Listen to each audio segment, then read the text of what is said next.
I think that it's very clear most people interested in soft forking Bitcoin or entertained by the projects that purport to offer more scale to Bitcoin through new soft forks.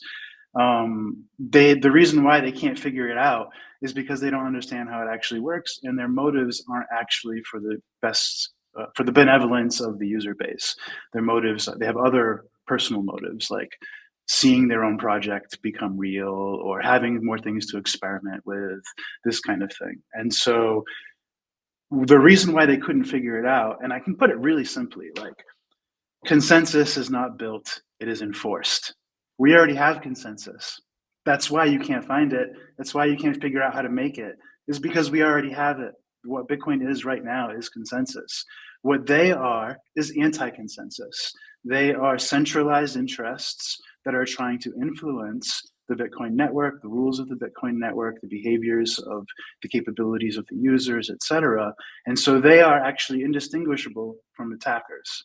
And so the reason why everything feels so wrong and toxic or impossible for them is because they don't understand, they're not appreciating how things actually work. And if they were actually trying to solve scaling problems, actually trying to like think and zoom out and assess the whole situation, they would not be approaching it anywhere near the way they are. Like the idea of trying to create more and more complexities for sharing UTXOs when Lightning has barely demonstrated that it can have a major impact on scaling for Bitcoin.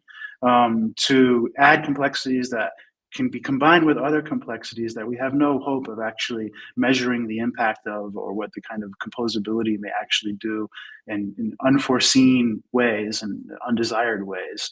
So if you are actually trying to solve these problems, you probably end up with something like a system for actually measuring symptoms, like actual research figuring out demographics of current Bitcoin users and potential Bitcoin users, and what is impacting their ability to use Bitcoin, their ability to use Bitcoin frequently, cheaply, for whatever use cases, identifying how people are actually using it and how they are limited, and then identifying, what are the current things that can address those problems.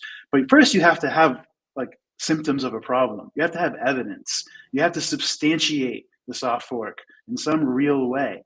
Like consensus is overwhelming. It isn't something that you build. If you're building it, then it's a crusade. It's you speculating on what you think the market needs. And that's very, very dangerous. Today's Bullish Bit was brought to you by Bitcoin Well. I love how they make buying Bitcoin simple while keeping self-custody a priority. You can sign up today by scanning the QR code on the screen or clicking the link in the show notes.